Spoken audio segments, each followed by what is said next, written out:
நாம் எல்லாரும் எழும்பி நின்று ஆண்டவரை ஸ்தோத்தரிக்கக்கூடிய அற்புதமான நேரம். ஆண்டவர் இந்த நாளில் தம்முடைய நாமத்தை நம்முடைய வாழ்க்கையில் மகிமைப்படுத்தும்படியாக நமக்கு நாட்களையும் வருஷங்களையும் கூட்டி கொடுக்குற அற்புதமான தேவனாக இருக்கிறார். அவருடைய நாமத்தை ஸ்தோத்தரிப்பது, உயர்த்துவது நமக்கு கிடைத்த மிகப்பெரிய பாக்கியம். இந்த மாதத்தினுடைய முதலாவது நாளிலே தேவனுடைய ஆலயத்தில் வந்து தேவனை ஆராதித்து தொழுது கொண்டு அவருடைய சத்தத்தை கேட்க அவர் நமக்கு பாராட்டுகிற அற்புதமான கிருபை.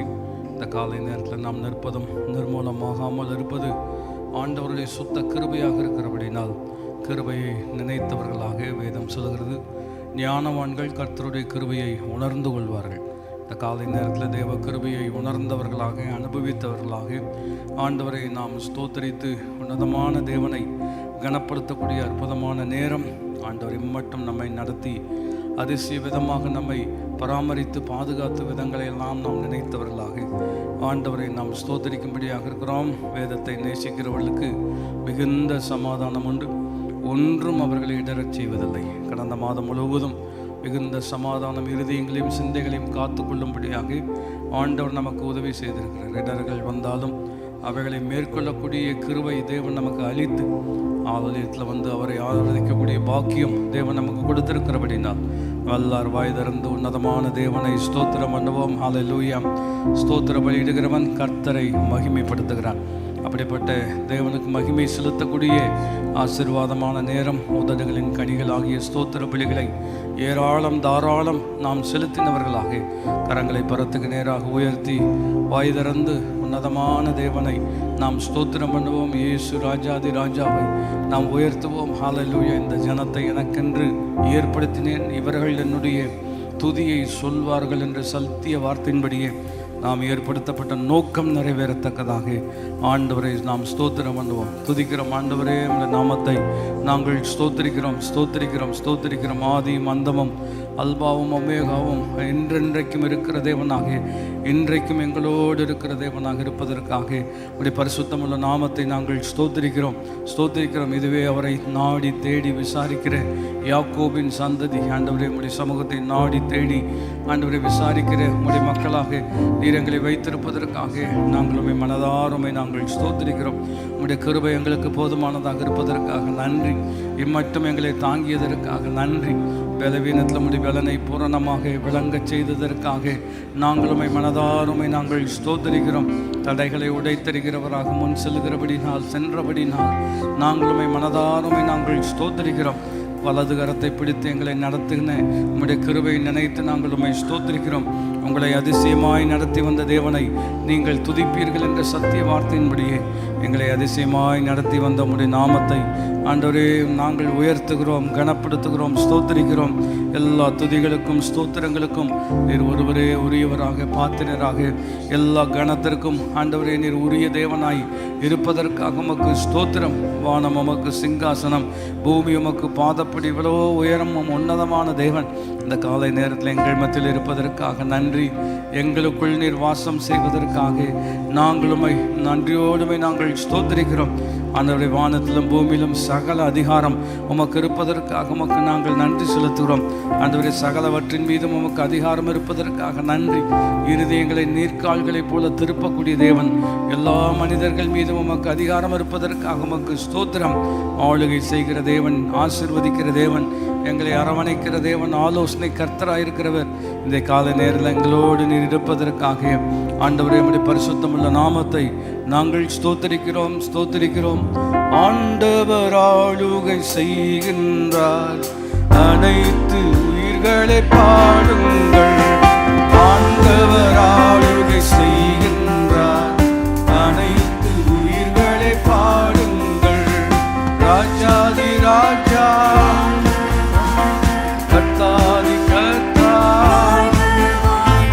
எப்போதும் இருப்பவர், இனிமேலும் வருபவர். ராஜாதி ராஜா, கர்த்தாதி கர்த்தா, அவர் எப்போதும் இருப்பவர், இனிமேலும் வருபவர். மகிழ்வுடனே கர்த்தருக்கு ஆராதனை செய்யுங்கள்.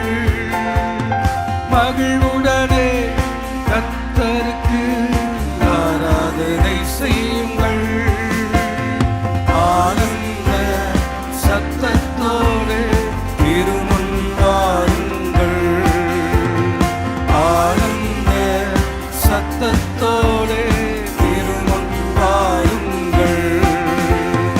ராஜாதி ராஜா ஆமே, கர்த்தாதி கர்த்தா, அவர் எப்போதும் இருப்பவர், இனிமேலும் வருபவர். இயேசு ராஜாதி ராஜா, கர்த்தாதி கர்த்தா,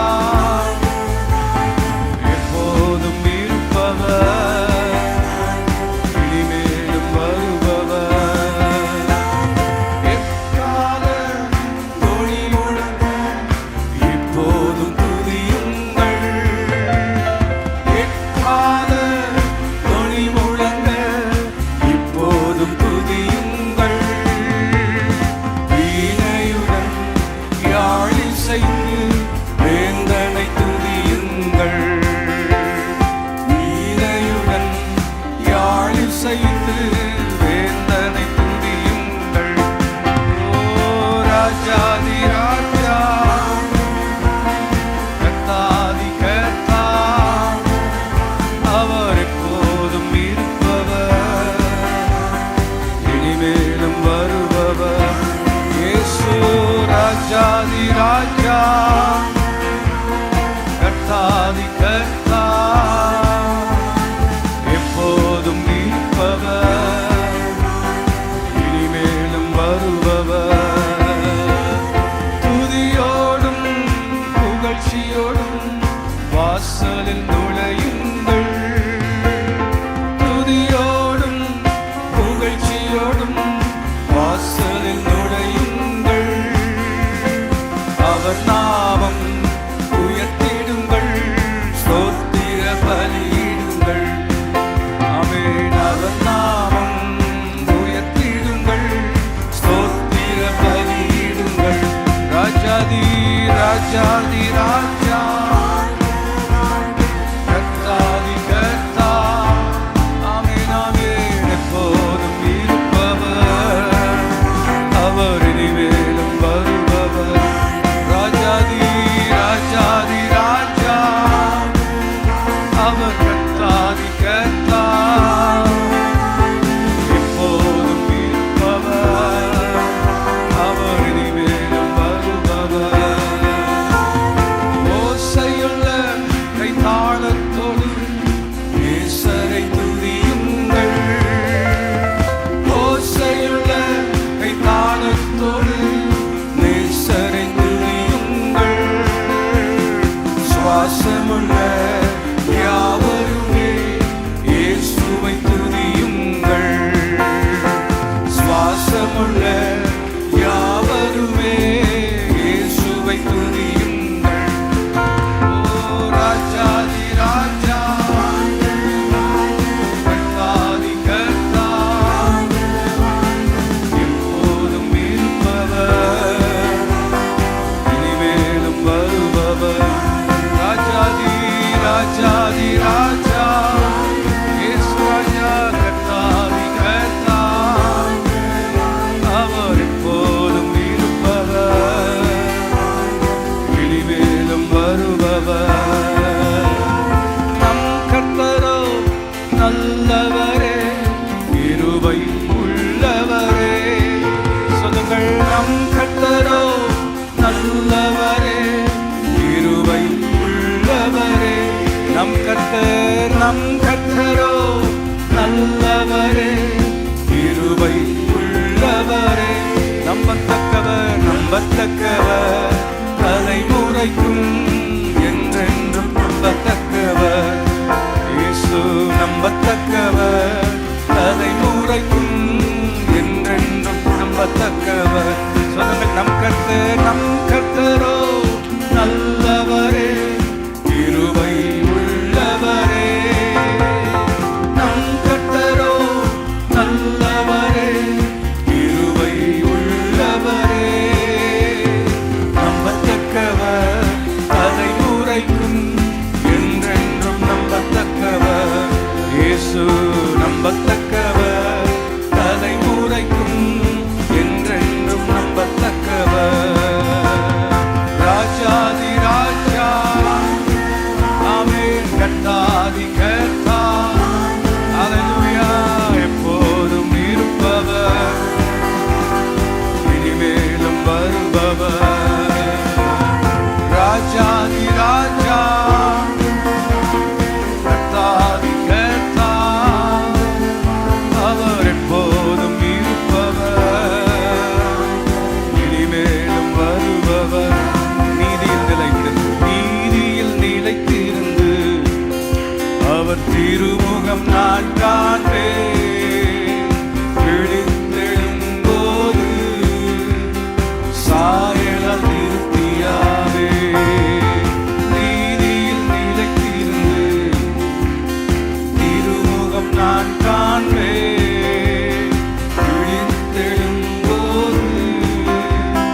ஹல்லேலூயா.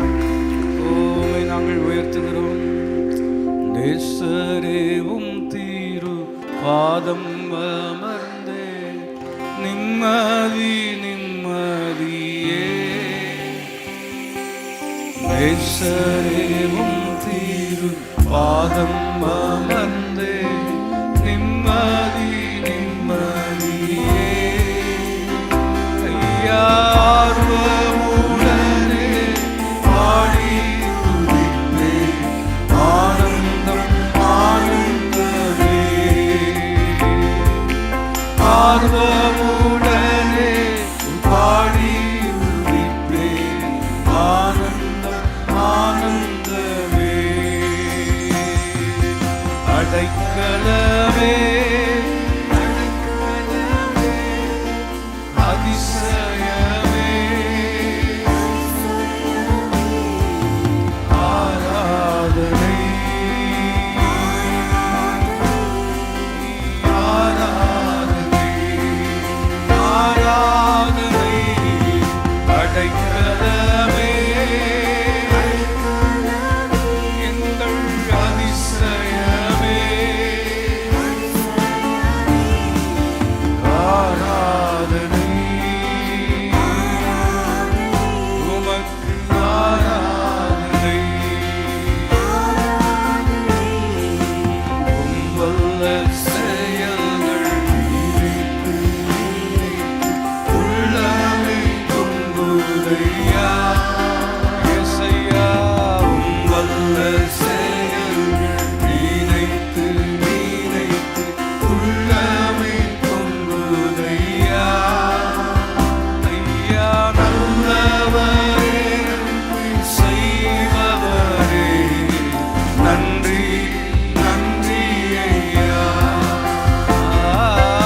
நல்லவரே செய்பவரே நன்றி நன்றி ஐயா. எல்லாரும் கரம் உயர்த்தி நல்லவர் நல்லவரே நல்லவரே வல்லவரே வல்லவரே. ஆராதனை ஆராதனை ஆராதனை ஆராதனை. நல்லவரே இயேசு வல்லவரே வல்லவரே. ஆராதனை ஆராதனை உமக்கு ஆராதனை.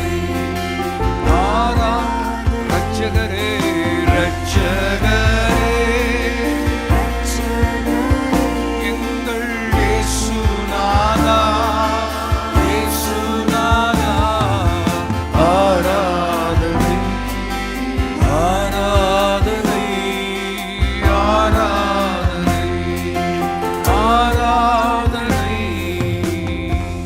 கரம் உயர்த்தி நல்ல பிதாவே இப்படி பரிசுத்தமுள்ள நாமத்தை நாங்கள் ஸ்தோத்திரிக்கிறோம். இந்த காலை நேரத்தில் நீர் நல்லவரும் வல்லவரும் போதுமானவரும் ஆண்டவரே. எங்களுக்கு எல்லாவற்றிற்கும் எல்லாமான தேவனாக நீர் இருப்பதற்காக நன்றி. நம்முடைய வாயிலிருந்து புறப்படும் ஒவ்வொரு வார்த்தையும் எங்களை வாழ வைக்கக்கூடிய நல்வார்த்தையாக இருப்பதற்காக நன்றி.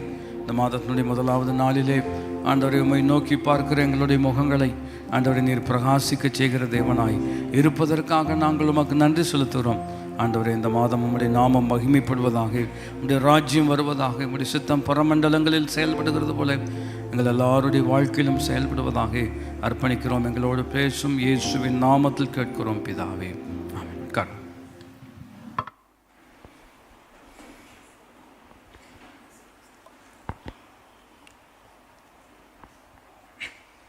தேவனுக்கு மகிமை உண்டாவதாக வந்திருக்கிறவங்க ஒவ்வொருவரையும் ஆண்டவராக இயேசு கிறிஸ்துவின் நாமத்தினாலே வரவேற்கிறேன். இணையதளத்தின் மூலமாக இணைந்திருக்கிற ஒவ்வொருவரையும் இயேசுவின் நாமத்தினாலே வரவேற்கிறோம். இந்த காலை நேரத்தில் தேவனுடைய வார்த்தையை நாம் கற்றுக்கொள்ள கேட்க ஆண்டவர் நமக்கு உதவி செய்வாராக. மத்தேயு சுவிசேஷம் 12வது அதிகாரம் தேவனுடைய வார்த்தையை நாம் எல்லாரும் இணைந்து நாம் வாசிக்கும்படியாக இருக்கிறோம். மத்தேயு சுவிசேஷம் 12வது அதிகாரம் 20வது வசனம். தேவன் நமக்கு கொடுத்த அற்புதமான நல்வார்த்தை. நாம் கற்றுக்கொள்வது போல இது வெறும் இந்த மாதத்திற்கு அல்ல, நம்முடைய வாழ்நாளுக்கெல்லாம் இது நல்வார்த்தையாகவே தேவன் நமக்கு வைத்திருக்கிறார். மத்தேயு சுவிசேஷம் 12வது அதிகாரம் 20வது வசனம் இணைந்து நாம் வாசிப்போம். அவர் நியாயத்திற்கு ஜெயம் கிடைக்கும் வரைக்கும் நெறிந்த நாணலை முடிக்காமலும் மங்கி எரிகிற திரியை அணைக்காமலும் இருப்பார். ஒரு முறை கூட வாசிப்போம். அவர் நியாயத்திற்கு ஜெயம் கிடைக்க பண்ணுகிற வரைக்கும் நெறிந்த நாணலை முறிக்காமலும் மங்கி எரிகிற திரியை அணைக்காமலும் இருப்பார். அவருடைய நாமத்தின் மேல் புறஜாதியார் நம்பிக்கையாக இருப்பார்கள் என்பதே என்று அற்புதமான வார்த்தை. கிறிஸ்துவை குறித்து தீர்க்க தரிசனமாக சொன்ன வார்த்தை இந்த வேத பகுதியில் சொல்லப்படுகிறதை நாம் கவனிக்கிறோம். ஆகினாலே இந்த மாதம் மிகவும் முக்கியமான பல விதங்களில் முக்கியமான மாதமாக இருக்கிறதை நாம் அறிந்திருக்கிறோம். இப்படிப்பட்ட ஒரு சூழ்நிலையில் தேவன் நம்ம கொடுக்கக்கூடிய அற்புதமான வார்த்தை என்னவென்று கேட்டால், வேதம் சொல்லுகிறது, நியாயத்திற்கு ஜெயம் கிடைக்கும் பண்ணுகிற வரைக்கும் அவர் நெறிந்த நாளை முறிக்காமலும் மங்கி எறிய திரியை அணையாமலும் என்ன செய்வார், இருப்பார் என்று வேதம் சிறப்பாக நமக்கு போதிக்கிறது. until he leads justice to victory, நியாயத்துக்கு வெற்றி கிடைக்கிற வரைக்கும் அவர் ஒருபோதும் ஓய்ந்திருக்கக்கூடிய தேவன் அல்ல, வெற்றியை வாழ்க்கையில் நிலைநாட்டக்கூடிய அற்புதமான தேவன் என்று வேதம் சிறப்பாக போதிக்கிறத நம்ம கவனிக்கிறோம். ஆகினால இதனுடைய ரொம்ப சிறப்பான அம்சம் என்னவென்று கேட்டால், நம்முடைய தேவன் நீதியின் தேவனாக இருக்கிறார். இணைந்து சொல்லும்படியாக இருக்கிறோம். நம்முடைய தேவன் எப்படிப்பட்டவருங்க? நீதியின் தேவன். அப்போ உலகம் எப்படி இருக்கிறது என்று கேட்டால், அநீதி நிறைந்த ஒரு உலகத்தில் நாம் இருக்கிறோம் இல்லையா? நீதி நியாயம் என்கின்ற வார்த்தைகள் எல்லாம் பேச்சளவில் இருக்கிறதே தவிர அவைகள் வாழ்க்கையில் செயலாக்கம் என்று வரும் பொழுது சில நேரங்களில் அது நீதி செயல்படுத்தப்படுகிறது. ஆனால் அது எப்பொழுது வரும், எப்படி வரும் என்று யாருக்கும் ஒன்றும் தெரியாத ஒரு சூழ்நிலையில் நாம் இருக்கிறோம். ஆகினால பொதுவாகவே மக்கள் சொல்கிற வார்த்தையெல்லாம் நீங்கள் கேட்டிருப்பீங்க, நல்லவங்களுக்கு இது காலம் இல்லைன்னு சொல்கிறக்கூடிய வார்த்தைகளெல்லாம் இருக்கிறது. ஆனால் அப்படிப்பட்ட உலகத்தில் தேவன் நல்லவராக இருக்கிறார். அவருடைய வார்த்தை நல்லதாகவே இருக்கிறது. அப்படிப்பட்ட தேவன் நம்முடைய வாழ்க்கையில் நம்முடைய நீதி என்று சொல்லும் பொழுது இன்னும் எளிமைப்படுத்த வேண்டும் என்று சொன்னால், God is right and he always does what is right என்று சொல்ல வேண்டும். தேவன் நீதி உள்ளவராக இருக்கிறார். அவர் எப்பொழுதுமே சரியானதையே செய்யக்கூடியவராக இருக்கிறார். அவர் எப்பொழுதுமே எதை செய்யக்கூடியவர்? சரியானது. நம்ம நீதின்னு சொல்லும் பொழுது ஒவ்வொருத்தருக்கும் ஒவ்வொரு நியாயம் இருக்கிறது, ஒவ்வொரு நீதி இருக்கிறதுன்னு சொல்கிறதும் நம்ம புரிஞ்சுக்கணும். என்னை பொறுத்த வரைக்கும் நான் செய்கிறது ரொம்ப நீதி, ரொம்ப நியாயம் நான் நினைக்கிறேன். காரணம் அதில் எனக்கு சாதகங்கள் இருக்கிறதுனால அவ்விதம் யோசிப்பதற்கு வாய்ப்பு இருக்கிறோம். அதுபோல் இன்னொருவர் அதே சூழ்நிலையை பார்க்கும் பொழுது அவருக்கு எது சாதகமோ, அவருக்கு எது நல்ல நன்மை வரக்கூடியதாக இருக்கிறதோ அதை அவர் நீதி என்று சொல்வதற்கு ஏற்புடையதாக இருக்கிறோம். எப்படிப்பட்ட ஒரு சூழ்நிலையில் நீதி சரியானதை செய்ய அவர் ஒருவரால் மாத்திரம்தான் முடியும். அவர் எப்படிப்பட்டவர் என்று கேட்டால், அந்த நீதி நிறைவேறுகிற வரைக்கும், நியாயத்துக்கு வெற்றி கிடைக்கிற வரைக்கும் நெறிந்த நாணலை ஒடியாதவரும் மங்கி எரிகிற திரியை என்ன செய்ய மாட்டார், அணைக்கவே மாட்டார் என்று வேதம் சொல்லுகிறத நம்ம கவனிக்கிறோம். அப்போ பாருங்கள், சங்கீதம் 4வது அதிகாரத்தில் 1ஆம் வசனத்தில் நான் இதை பைபிள் ஸ்டடியில் கூட நம்ம கவனித்திருக்கிறோம். ரொம்ப அற்புதமாக சங்கீதக்காரன் ஒரு பாடலை எழுதுகிறார், ஜெபமாக அதை சொல்லுகிறார். நான் பார்ப்போம் என்று சொன்னால் 4வது அதிகாரத்தில் 1 வசனம் இவ்விதமாக சொல்லுகிற, என் நீதியின் தேவனே, நான் கூப்பிடுகையில் எனக்கு செவிகொடும், நெருக்கத்தில் இருக்கிற எனக்கு விசாலம் உண்டாக்கினீர். எனக்கு இறங்கி என் விண்ணப்பத்தை என்ன செய்ய வேண்டும், கேட்டுள்ள வேண்டும். மறுபடியும் ரொம்ப அற்புதமான ஒரு ஜெபம் என்ன செய்கிறார் என்று கேட்டால், என் நீதியின் தேவனே, இதை நாம் இவ்விதம் கவனித்திருக்கிறோம்.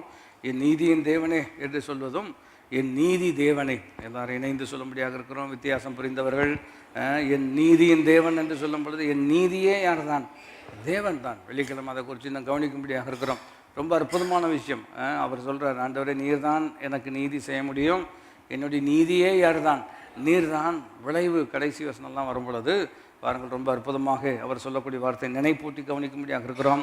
சமாதானத்தோடு படுத்து கொண்டு நித்திரை செய்வேன், கர்த்தாவே நீர் ஒருவரே என்னை சுகமாய் என்ன செய்கிறீர், தங்க பண்ணுகிறீர். நான் சொல்லுகிறேன், இந்த மாதம் நீதியின் தேவன் நம்மை சுகமாய் தங்க பண்ண செய்யக்கூடிய அற்புதமான தேவனாக இருக்கிறார்.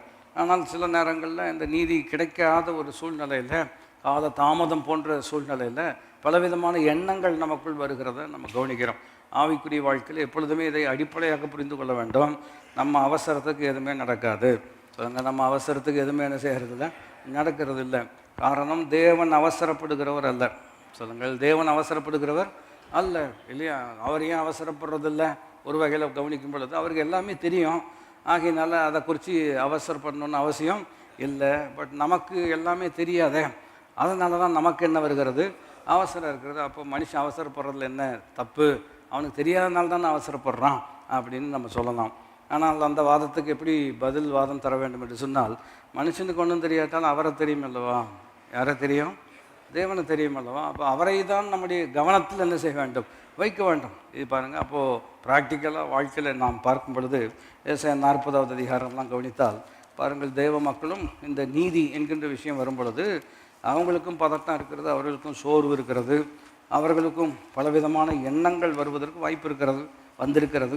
ஏசாயா 40வது அதிகாரத்தில் நீங்கள் பார்ப்பீர்கள் என்று சொன்னால் இவ்விதமாக சொல்ல, யாக்கோபே இஸ்ரவேலே, என் வழி கர்த்தருக்கு மறைவாயிற்று என்றும் என் நியாயம் என் தேவனிடத்தில் எட்டாமல் போகிறது என்றும் நீ சொல்வானேன். ஏசாயா 40வது அதிகாரம் 27ஆம் வசனத்தில் இணைந்து வாசித்தால் நலம். யாக்கோபே இஸ்ரவேலே, என் வழி கர்த்தருக்கு மறைவாற்று என்றும் என் நியாயம் என் தேவனிடத்தில் எட்டாமல் போகிறோம் என்று நீ சொல்வானேன். இல்லையா? அப்போது ஆண்டவர் நல்லவர், எல்லாம் பாடி துதிக்கிறதெல்லாம் கரெக்டு தான்.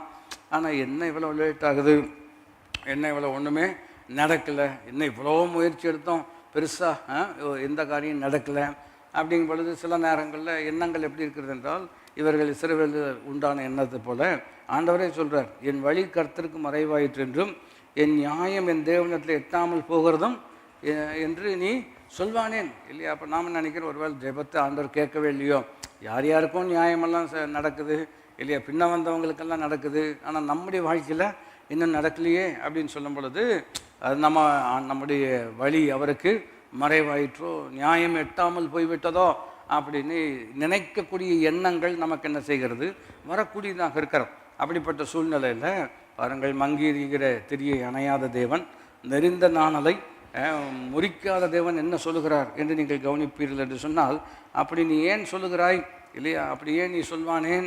அடுத்த வசனத்தை நீங்கள் கவனிப்பீர்கள் என்று சொன்னால், பூமியின் கடையாந்தரங்களை சிருஷ்டித்த கர்த்தராகிய அநாதி தேவன் சோர்ந்து போகிறது இல்லை.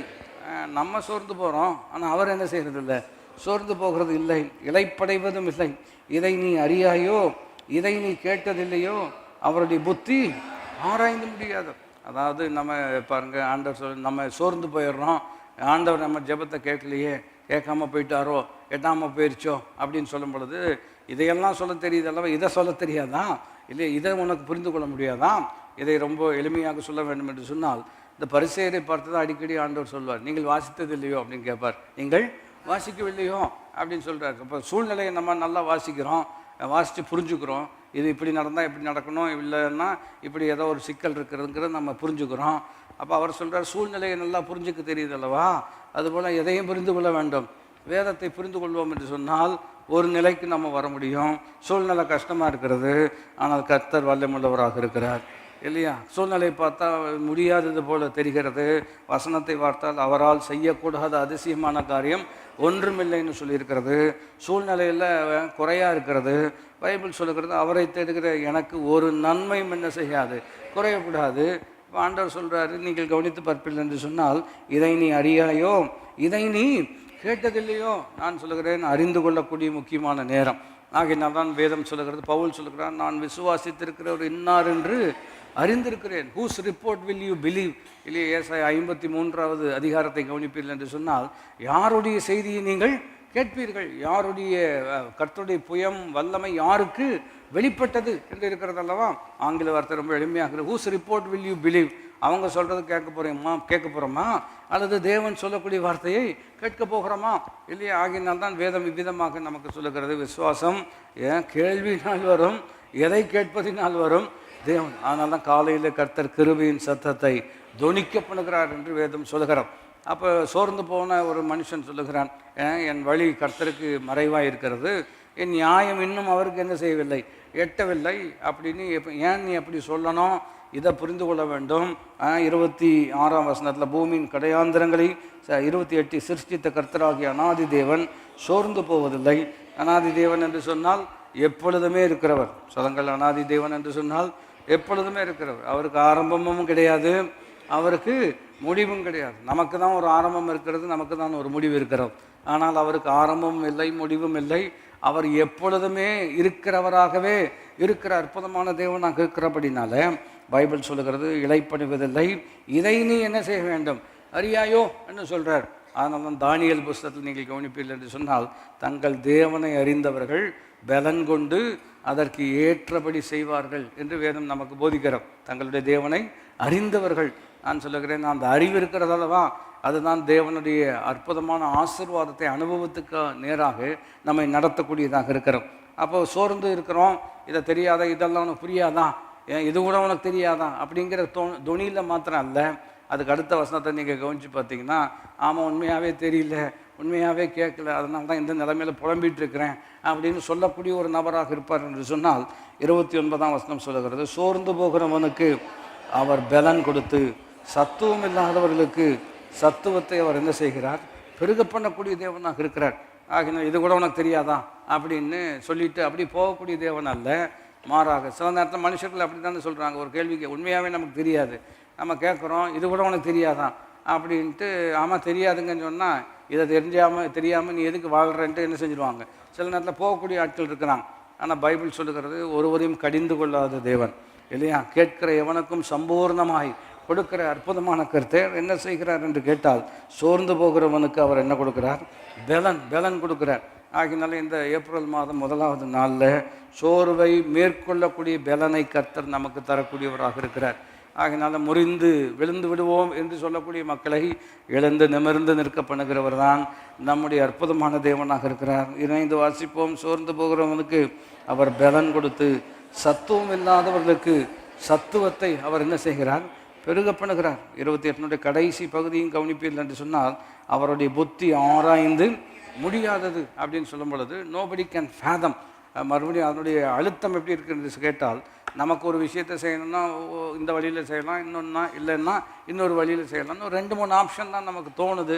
அதுக்கு மேலே நீங்கள் சொன்னீங்கன்னா அதுக்கு மேலே எனக்கு ஒன்றுமே என்ன செய்யலைங்க, தோணலை அப்படின்னு சொல்கிறோம். we have come to a saturation point ன்னு சொல்லுவாங்க.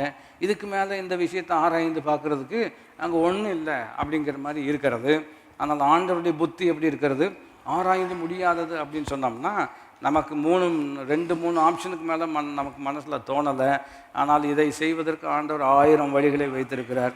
அப்படிப்பட்ட தேவன் நம்முடைய தேவனாக இருக்கிற அப்படின்னால சோர்ந்து போகிறவர்களுக்கு அவர் என்ன கொடுக்குறார், பலன் கொடுக்குறார். ஆகியனால 40ஆம் வசனம் 30ஆம் வசனம் எல்லாருக்கும் தெரிஞ்ச வசனம் தான். இளைஞர் இளைப்படைந்து சோர்ந்து போவார்கள், வாலிபரும் என்ன செய்வார்கள். மறுபடியும் இதை எப்படி விளங்கிக் கொள்ள வேணும், இளைஞர் வாலிபர் என்று சொன்னால் பலன் இருக்கிறது இல்லையா. சகரியா புஸ்தகத்தில் சொல்கிற, இது பலத்தினாலும் அல்ல பராக்கிரமத்தினாலும் இந்த விஷயங்கள் எல்லாம் சரீர பலம் தேவை. ஆனால் சரீர பலத்தினால் இதை செய்ய முடியாது. பராக்கிரமம் என்று சொன்னால் அரசியல் பலம் இருக்கிறது, அதுவும் தேவை. ஆனால் இது அதனால் சாத்தியமாகக்கூடிய விஷயமும் அல்ல, தேவனுடைய ஆவியினால் ஆகும். பரிசுத்த ஆவியானவர் எப்படிப்பட்டவர் என்று கேட்டால், வேதம் சொல்லுகிறது, அவர் உங்களிடத்தில் வரும் பொழுது நீங்கள் என்ன அடைவீர்கள், பலன் அடைவீர்கள். எத்தனை பேர் அதை குறித்து சந்தோஷப்படுறோம். அவர் என்னிடத்தில் வந்தால் நான் என்ன செய்கிறேன், பலன் அடைகிறேன். விளைவு என்னவென்று கேட்டால், என்னை பலப்படுத்துகிற கிறிஸ்துவினாலே. அவருக்கு அடுத்த வசனத்தை கவனிக்கணும். கர்த்தருக்கு காத்திருக்கிறவர்கள் என்று சொல்லும் பொழுது பல முறை கற்றுக்கொண்டதை நினைப்பூட்டும்படியாக விரும்புகிறேன். நாம் நேரத்தில் வந்துட்டோம், அவர் லேட்டாக வர்றதுனால நாம் அவருக்காக காத்திருக்கிறோம் என்கின்ற அர்த்தம் அல்ல. அவர் அங்குதான் இருக்கிறார் இல்லையா. வேதம் சொல்லுகிறது, நான் உன்னை விட்டு விலகுவதும் இல்லை, உன்னை கைவிடுவதும் இல்லை. அப்போ காத்திருக்கிறது என்று சொன்னால் என்ன அர்த்தம், ஒரு வகையில் எளிமைப்படுத்த வேண்டும் என்று சொன்னால், it's not waiting for God, it's waiting on God அப்படின்னு சொல்வது. வெயிட்டிங் ஃபார் காடுன்னா, நான் வந்துட்டேன், அவர் வரல, அவருக்காக நான் என்ன செய்கிறேன், காத்திருக்கிறேன். நான் வெயிட்டிங் ஆன் காட் அப்படின்னு சொன்னோம்னா என்ன, எவ்விதம் அதை எளிமைப்படுத்த விளங்கிக்கொள்ள முடியும் என்று கேட்டால், ஒரு ஹோட்டலுக்கு போகிறீங்க, சாப்பிட்றங்க, அந்த வெயிட்டர் வந்து நின்றுட்டு இருப்பார் தெரியுமா, பேப்பரை வச்சுட்டு பேனா வச்சு நின்றுருப்பார். நம்ம என்ன சொல்கிறோங்கிறத அவர் அதை எழுதிட்டு தான் ஆர்டர் எடுக்கிறதுக்கு என்ன செய்கிறார், காத்திருக்கிறார் இல்லையா. அப்புறம் 20 நிமிஷம் ஆகுன்னு சொல்லுவாங்க, பட் ஆர்டர் எடுக்க காத்திருக்கிறார். இப்போ நாம் அப்படி தான் இருக்கிறோம் இல்லையா, அவருக்கு காத்திருக்கிறோம். ஏனென்றால் பாருங்கள், எல்லாம் யாருக்கு தான் தெரியும், அவருக்கு தான் தெரியும். எத்தனை நேரம் ஆண்டவர் எப்படி நோட்டை பிடிச்சிட்டே நிற்கிறது அப்படின்னு சில நேரங்களில் நமக்கு என்ன செய்கிறது, தோணுகிறது. மறுபடியும் புரிந்து கொள்ள அறியாயோ கேட்டதில்லையோ, அதன் காலத்தில் எல்லாவற்றையும் கர்த்தர் எப்படி செய்கிறார், நேர்த்தியாக என்ன செய்கிறார் என்று இருக்கிறது அல்லவா. அப்போ நான் சொல்லுகிறேன், கர்த்தருக்கு காத்திருக்கிற நேரம் அவன் அறிந்து கொள்ள வேண்டிய விதமாக அறிந்து கொள்வோம் என்று சொன்னால், இது புதுபலன் அடையக்கூடிய அற்புதமான நேரமாக கர்த்தர் அதை மாற்றுகிறார். கவனித்து வாசிப்போம் என்று சொன்னால், அதனுடைய விளக்கம்தான் காலேப்பு சொல்கிறார். அதை நினைவுபடுத்தும்படியாக விரும்புகிறேன் இல்லையா. 45 வருடங்களுக்கு முன்பதாக தேவன் எனக்கு என்ன செய்தார், எனக்கு வாக்குத்தத்தம் கொடுத்தார். இந்த வசனத்தினுடைய வெளிச்சத்தில் நீங்கள் அதை பார்ப்பீர்கள் என்று சொன்னால், அப்பொழுது இருந்த பலன் எனக்கு இப்பொழுதும் என்ன செய்கிறது இருக்கிறது. அப்போ இந்த 45 வருஷம் இல்லையா காத்திருந்து கண்கள் பூத்து போயிட்டுன்னு சங்கீதக்காரன் சொல்வது ஒரு அனுபவம். ஆனால் இவர் சொல்கிறாரு, காத்திருந்து கண்ணு ரொம்ப என்ன இருக்கிறது, பிரகாசமாக இருக்கிறது. என்னத்தை பார்த்துட்டு இருந்தீங்க, அதுதான் ரொம்ப முக்கியம். அவரை நோக்கி பார்த்த முகங்கள் பிரகாசம் அடைந்து இருக்கிறது. நான் சொல்லுகிறேன், கால தாமதங்கள் வரும் பொழுது இல்லையா சூழ்நிலையை நாம் கவனிப்பது இயல்பாக இருக்கிறது. தேவ கிருபை சார்ந்து தேவ பலனை பெற்று, ஆண்டவரே நாங்கள் உமக்கு காத்திருக்க எங்களுக்கு கிருபை தாரம், உம்மிடத்தில் காத்திருக்க எங்களுக்கு கிருபை தாரம். மரியாள் ஒரு அற்புதமான ஒரு சித்திரமாக இருக்கிறார்கள். இயேசுவின் பாதத்தருகே அமர்ந்து அவர் சொல்வதை கேட்டுக்கொண்டிருந்தார்கள். இணைந்து சொல்லும்படியாக இருக்கிறோம். யார் சொல்வதை? அவர்கள். இன்றைக்கி நிறைய பேர் நம்ம கேட்காமையே நிறைய விஷயம் வந்து சொல்லிட்டு போகிறாங்க இல்லையா. ஆலோசனை ஏதோ சொல்லணும்னு தோணுச்சுங்க, உங்கள்கிட்ட வந்து என்ன செஞ்சுட்டு போகிறோம், சொல்லிட்டு போகிறோம் இல்லையா. நீங்கள் உங்களுக்கு ஏன் தோணுதோ தெரியல, ஏன் என்கிட்ட வந்து சொல்கிறீங்களோ. நம்ம யார் சொல்கிறத கேட்கணும் இல்லையா. இவங்க சொல்கிறத தடுக்க முடியாது, அவங்க பாட்டு எல்லாத்தையும் சொல்லிட்டு போவாங்க. ஆனால் வேதம் சொல்லுகிறது, அவர் சொல்வதை கேட்டுக்கொண்டிருந்தால், நான் சொல்லுகிறேன் இன்றைக்கு காலையில் அவர் என்ன சொல்லுகிறார், அது ரொம்ப ரொம்ப முக்கியம். கருத்து கணிப்பு என்ன சொல்லுகிறது, இவர்கள் என்ன சொல்லுகிறார்கள், அவர்கள் என்ன சொல்லுகிறார்கள். இப்போ ரொம்ப ஏராளமாகி போயிடுச்சு. இன்னும் தாராளமாக ஆட்களை நாம் பேச ஆரம்பிப்பாங்க. இவைகளின் மத்தியில் அவர் என்ன சொல்லுகிறாரோ அதுதான் நமக்கு நியாயத்துக்கு வெற்றி கிடைக்கக்கூடியதாக இருக்கிறது. 31ஆம் வசனம், கர்த்தருக்கு காத்திருக்கிறவர்களோ புதுபலன் அடைந்து கழுகுகளைப் போல செட்டைகளை அடித்து எழும்புவார்கள். அவர்கள் ஓடினாலும் இலைப்படையார், நடந்தாலும் சோர்ந்து போகார் இல்லையா. மறுபடியும் இது வந்து இயற்கையாகவே நீங்கள் கவனிப்பீர்கள் என்று சொன்னால், ஓடினால் கட்டாயம் இளைப்பு வரத்தான் செய்யும், நடந்து போனால் கட்டாயம் என்ன தான் வரும், சோர்வு வரதான் செய்யும். ஆனால் இது இயற்கைக்கு மாறான வித்தியாசமான ஒரு பலன். இது என்ன பலன் என்று கேட்டால், இது என்னுடைய பலன் அல்ல, அவர் என்னுடன் இருப்பதினால் இருக்கக்கூடிய பலன். மறுபடியும் சொல்லுகிறேன், இது என்னுடைய பலன் அல்ல, அவர் என்னோடு இருப்பதினால் பலன். இந்த ஏப்ரல் மாதம் நம்முடைய பலன் அல்ல, அவர் நம்மோடு இருப்பது தான் நமக்கு பலன். என இன்று சொல்லும்படியாக இருக்கிறோம், அவர் என்னோடு இருப்பது தான் எனக்கு பலன் இல்லையா. அப்போ பைபிள் ரொம்ப அற்புதமாக சொல்லுகிறோம். நியாயம் எட்டவில்லை என்று நீ ஏன் சொல்வானேன், அதுக்கு மாறாக நான் எப்படிப்பட்டவர் என்பதை நீ என்ன செய்ய வேண்டும், அறிந்து கொள்ள வேண்டும். நெறிந்த நாணலை நான் ஒருபோதும் முறிப்பதில்லை இல்லையா. மங்கி எரிகிற திரியை அணைக்கிற தேவனும் அல்ல. நியாயத்துக்கு வெற்றி கிடைக்கும் மட்டும் அவர் வந்து செய்ய வேண்டியதை கட்டாயம் செய்யக்கூடிய தேவனாக இருக்கிறார். ஏசாயா 49க்கு வரும் பொழுது இன்னொரு சினாரியோ இருக்கிறது, இன்னொரு சூழ்நிலையை நாம் அங்கு கவனிக்கிறோம். வேதம் ரொம்ப அற்புதமான வேதமாக இருக்கிறது. மனிதன் வேதம் சொல்கிற எலியாவும் நம்மை போல பாடுள்ள மனுஷன் தான் இல்லையா. அவங்க எல்லாருடைய வாழ்க்கையிலும் ஏற்றத்தாழ்வுகள், சோர்வு இதெல்லாம் வந்திருக்கிறது. ஆண்டவர் ரொம்ப அற்புதமாக அவங்கள அவர் பாருங்கள் அரவணைத்து நடத்தியிருக்கிறார், நம்மையும் நடத்தக்கூடியவராக இருக்கிறார். ஏசாயா 49 நீங்கள் கவனித்து பார்ப்பீர்கள் என்று சொன்னால் 3ஆம் வசனத்தில் வேதம் இவ்விதமாக சொல்கிறது, அவர் என்னை நோக்கி, நீ என் தாசன் இஸ்ரவேலே, நான் உன்னில் மகிமைப்படுவேன் என்றார். இப்போ இதை எவ்விதம் பார்க்க வேண்டும் என்று சொன்னால் 3ஆம் வசனத்தில் வாக்குத்தத்தம் இருக்கிறது இல்லையா. நம்ம எல்லாருக்கும் ஆண்டோட அற்புதமான வாக்குத்தத்தமான வார்த்தைகள் எல்லாம் கொடுத்துருக்கிறார். நீ என்னுடைய தாசன், நான் உன்னில் என்ன செய்வேன், மகிமைப்படுவேன் என்று சொல்கிறார். ஆனால் ரியாலிட்டி எப்படி இருக்கிறது, இயற்நிலை சூழ்நிலை வாழ்க்கையினுடைய நிலைமையை கவனித்து பார்த்தோம்னா பார்ப்போம் என்று சொன்னால் 4ஆம் வசனம், அதற்கு நான் விருதாவாக என்ன செய்கிறேன், உழைக்கிறேன், வீணும் வியர்த்தமுமாய் என் பலனை என்ன செய்கிறேன், செலவழிக்கிறேன் அப்படின்னு சொல்கிறார். அதாவது ஆண்டவர் வாக்கு கொடுத்துருக்கிறார். 3ஆம் வசனம், நான் ஒன்றில் என்ன செய்வேன், மகிமைப்படுவேன். அப்போ வாக்கு கிடைத்த மாத்திரத்தில் சந்தோஷமாக தான் இருக்கிறது. நாம் என்ன நினைக்கிறோம், இன்றைக்கி வாக்கு கிடைக்கும், நாளைக்கு என்ன செஞ்சிடும், நிறைவேறும், நாளானிக்கு இன்னொன்று எங்கேயாச்சும் போகலான்னு ஒரு பிளான் வச்சுருக்கிறோம். ஆனால் என்ன நடக்கிறதுன்னு கேட்டால், வாக்குத்தத்தம் கிடைத்த மாத்திரத்தில் அநேக நேரங்களில் வாக்குத்தத்தத்துக்கும் வாழ்க்கைக்கும் சம்பந்தமில்லாத முரணான விஷயங்கள் தான் என்ன செய்யும், நடைபெறக்கூடியதாக இருக்கிறோம். அப்போது மறுபடியும் அறியாயோ, இது உனக்கு தெரியவில்லையோ, அந்த விஷயம் நமக்கு புரியல அப்படின்னு சொன்னோம்னா பாருங்கள், மிகுந்த சோர்வு நமக்குள்ள என்ன செய்து விடுகிறது, வந்து விடுகிறோம். அப்போ இது வந்து அவர் நல்ல வேலை வாய்திருந்து சொல்கிறார். இவர் அப்படி தான் பேசியிருக்கிறார். ஏன்னா நம்மளை இப்படி தானே என்ன செய்கிறோம், பேசுகிறோம். என்ன பேசுகிறோம், 4ஆம் வசனம், அதற்கு நான் விருதாவாக என்ன செய்கிறேன், உழைக்கிறேன் இல்லையா. சங்கீதத்தில் நீங்கள் கவனிக்க வேண்டும், விருதாவாக எல்லாம் விருதான்னு சொல்லியிருக்கிறோம் இல்லையா.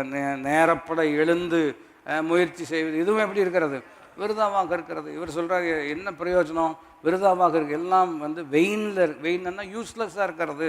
இவ்வளோ முயற்சி எடுத்தால் அதில் பெரிய பலன் காணாமல் இருக்கிறேன் என்று சொல்லுகிறார். வீணும் வியர்த்ததுமான என் பலனை என்ன செய்கிறேன், செலவழிக்கிறேன் அப்படின்னு என்ன அர்த்தம்? ரொம்ப இன்னும் எளிமையாக சொல்லணும்னா, செலவு அப்படின்னு சொன்னோம்னா இட்ஸ் அன் எக்ஸ்பென்ஸ் இல்லையா? அதனால் ஒரு ரிட்டர்ன்ஸ் என்ன செய்யலை, வரலங்கிற மாதிரி தான் இருக்கிறோம் இல்லையா? ஐ ஹவ் மேட் அன் இன்வெஸ்ட்மெண்ட்டுன்னு சொன்னோம்னா அது முதலீடு செய்திருக்கிறேன் என்று சொன்னால், முதலீடு செய்திருக்கிறேன், பிற்பாடு பலன் என்ன செய்யும், வரும். இது இல்லையா நிலத்தில் ஊற்றின தண்ணி மாதிரி இருக்கிறது ஒரு வகையில் சொல்ல வேண்டும் என்று சொன்னால்.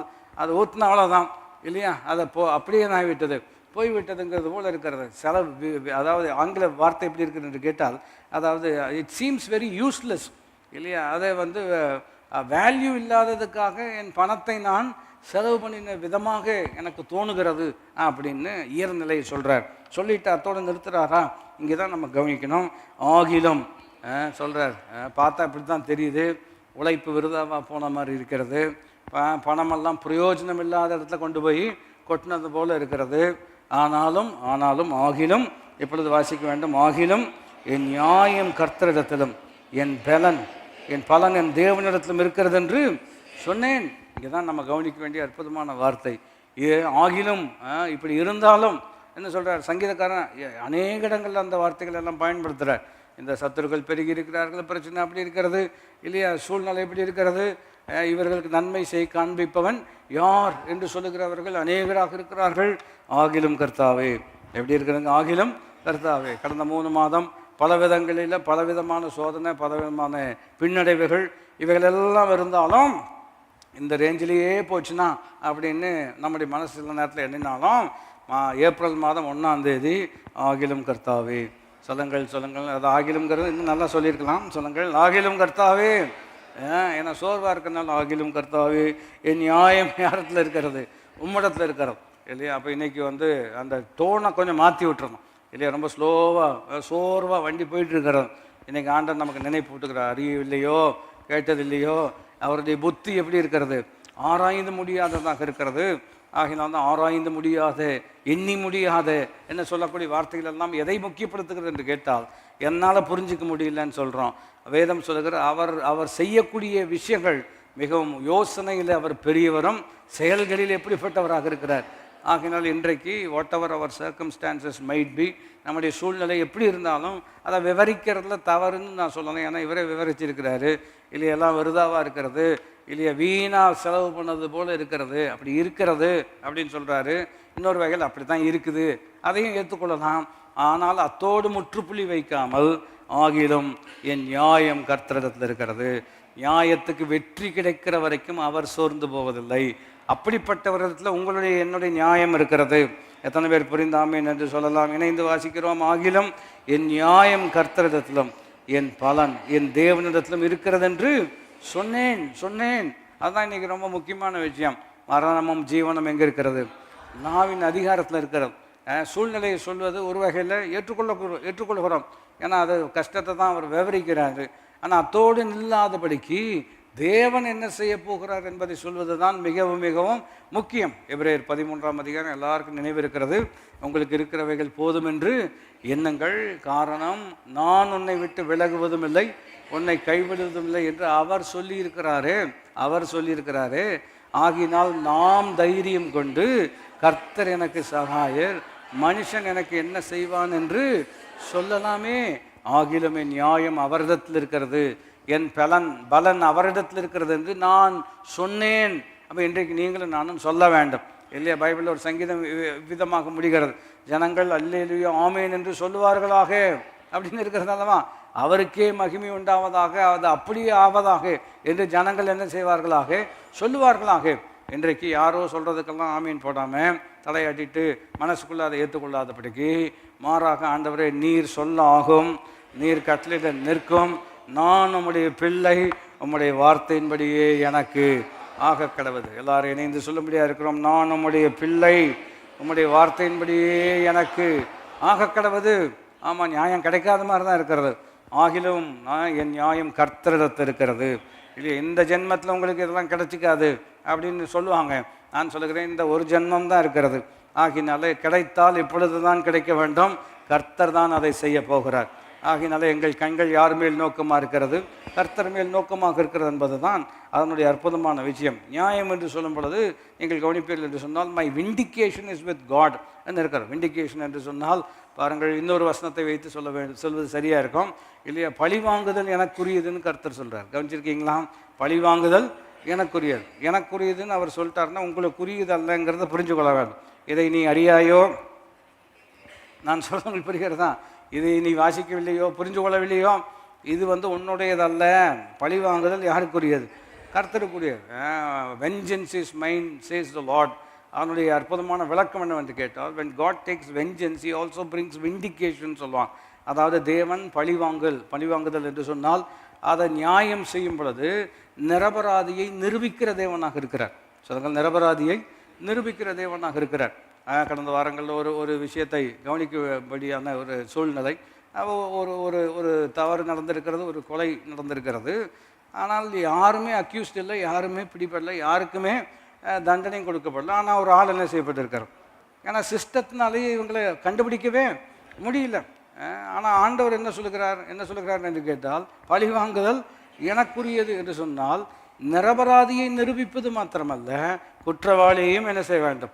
தண்டிக்க வேண்டும். இது யார் தான் செய்ய முடியும் இல்லையா? மறுபடியும் நீதிமொழிகளை கவனித்து பார்த்தீங்கன்னா, முதல் பேசுகிறவன் ரொம்ப நீதி உள்ளவன் போல் இருக்கிறான். அப்படி தானே இருக்கிறது. முதல் பேசுகிறவன், ஐயோ இவரை மாதிரி நல்லவரை பார்க்கவே முடியாது. அதுக்கப்புறம் பேசுகிறவர் கேட்டிங்கன்னா இந்த மாதிரி மோசமான ஆளை பார்க்கவே முடியாது. இவன் உண்மை சொல்கிறான்னு நமக்கு எப்படி தெரியும்? அதுவும் தெரியாது. உண்மை உள்ள மனுஷனை கண்டுபிடிப்பவன் யார்? எல்லாரும் தங்கள் தயாளத்தையே தானே சொல்லுகிறார்கள் இல்லையா? பவுலும் தானே சொல்கிறார் ஒரு இடத்துல, என்னை பொறுத்த வரைக்கும் என்னிடத்துல யாதொரு குறையும் நான் என்ன செய்யவில்லை, காணவில்லைன்னு சொல்கிறாரு. என் கண்ணுக்கு தெரியலங்கிறதுனால நான் ரொம்ப சூப்பர்னு சொல்வதற்கும் இல்லைன்னா அவரே சொல்கிறார், என்னை நியாயம் விசாரிக்கிறவர், என்னை நீதிமான் ஆக்குகிறவர் யார் தான்? கர்த்தர்.